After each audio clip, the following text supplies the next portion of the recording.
My name is Yekin Akinwale. I'm a senior investigative journalist at the International Center for Investigative Reporting (ICIR) Abuja.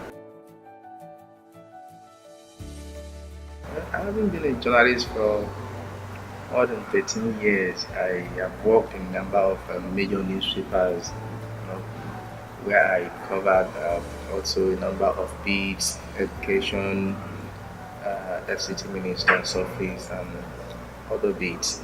But at the point, I just felt no, I needed to also up my game and then move to another aspect of journalism, which is investigative journalism, where you have to do the real reports. And what I mean by real report is you digging deep into what some people want to cover to promote good governance, transparency, and accountability. And then sometimes in 2017, I left my former office, that was New Telegraph, was about to join the ICIR, where I am currently as a senior investigative and data reporter. And so far, so good. It has been very good as an experience for me. Sometimes you get raw data, sometimes you get refined data.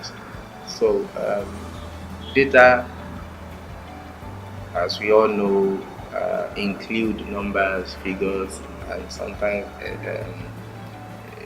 budgetary allocation from government office, ministry, departments, and agencies.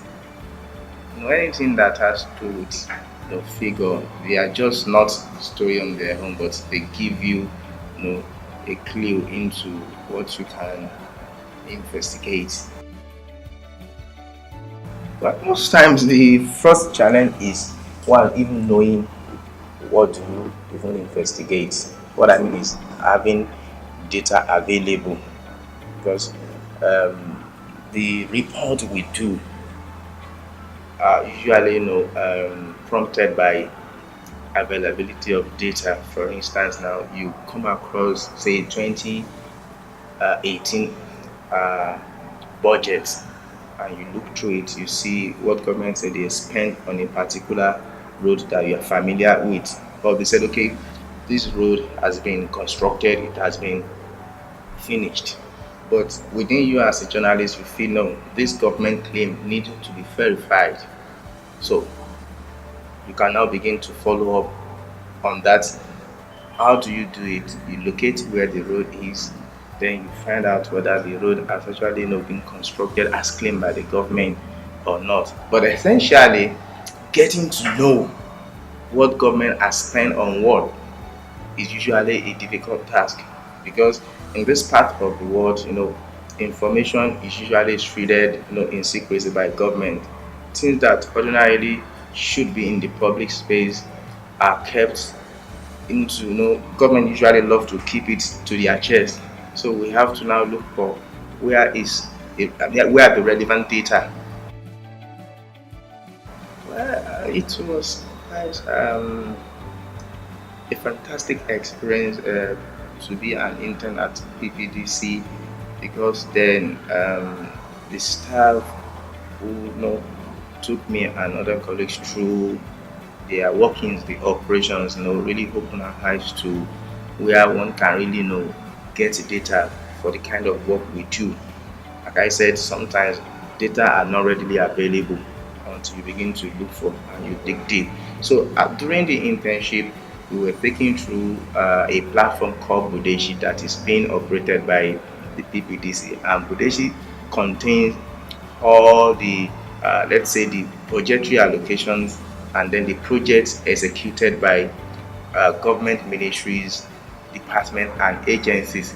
And through the platform, you now know which project or which contract has been completed, which one is abandoned, which one has not even been done at all.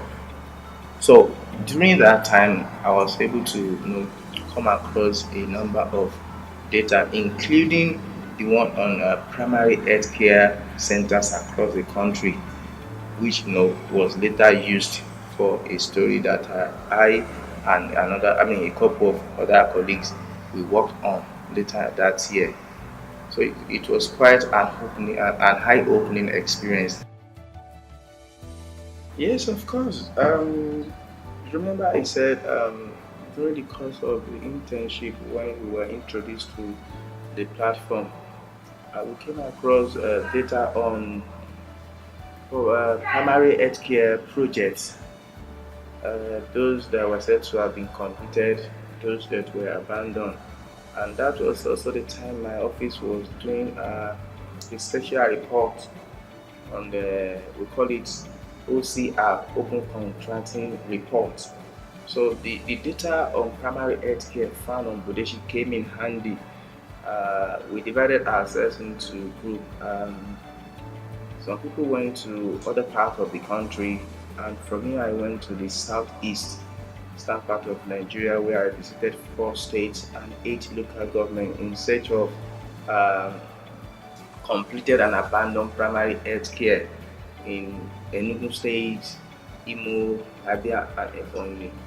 At the end of the exercise, I was able to write a very long story, depicting the sorry state of some of the primary healthcare projects that were said to have been abandoned, and also in the process, there were also some that have been completed but were not handed over by the contractors because they were not paid by the government. We could also not trace one of the projects. So when the story was reported and it was published, it was actually hailed by the management of my office as a very good one.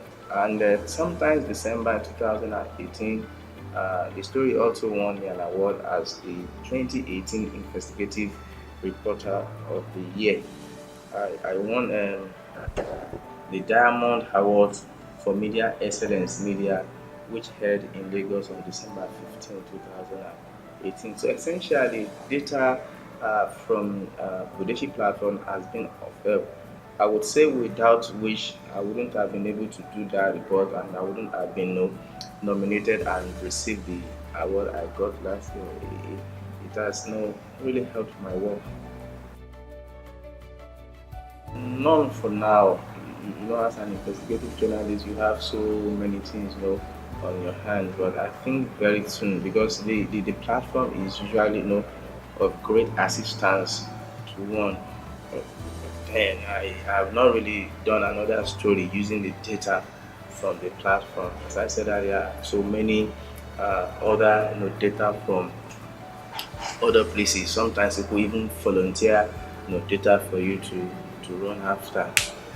So I hope very soon that I'll still log on to the website and get some useful data there. Why not?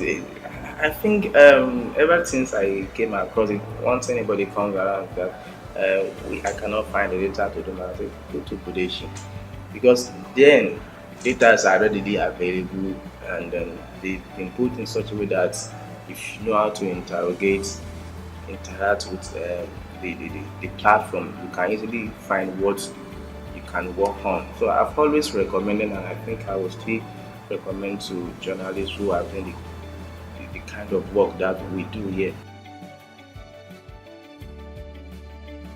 Yeah, that's a very good question. I would suggest that people who upload data on Budeshi are not journalists, and I think when they go out for their monitoring, I suggested that during the internship that they should be going with journalists too.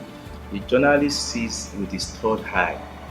Once you see a story, you always notice it's a story. So most time, those data when you just put them there, they are there. Nobody knows what they are. One, if you go out, when your monitors go out, and then you now embed the journalist into them, the journalist will come back after the monitor do a story straight.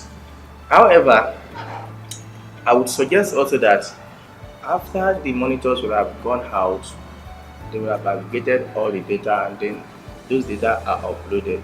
You yourself, you know that, okay, once you know that there's a red flag, there's a violation of procurement act, perhaps the money that was spent on a project is more than what was budgeted, or a project is abandoned, or the money could not be accounted for, and you know it's a red flag, I would expect that you put it on the platform and recommend this is recommended for further action, or recommend for investigation, so that if anybody, a journalist, log on to the website, you quickly know that okay, this one is up for investigation. It will help rather than just upload all the document, I mean the data there. Some people may not really have you know the latitude of seeing through and know that oh, this one deserves to be investigated. Sometimes when you get those data, you see, you have to come and clean them, refine them. But for you, once your people go out there and come back, they know okay, we note that there's an infraction here, there's an infraction here. So when you put them on the website, you say okay, recommended for investigation. Once a journalist who is an investigative journalist sees it, they will take it off from there. That's my recommendation.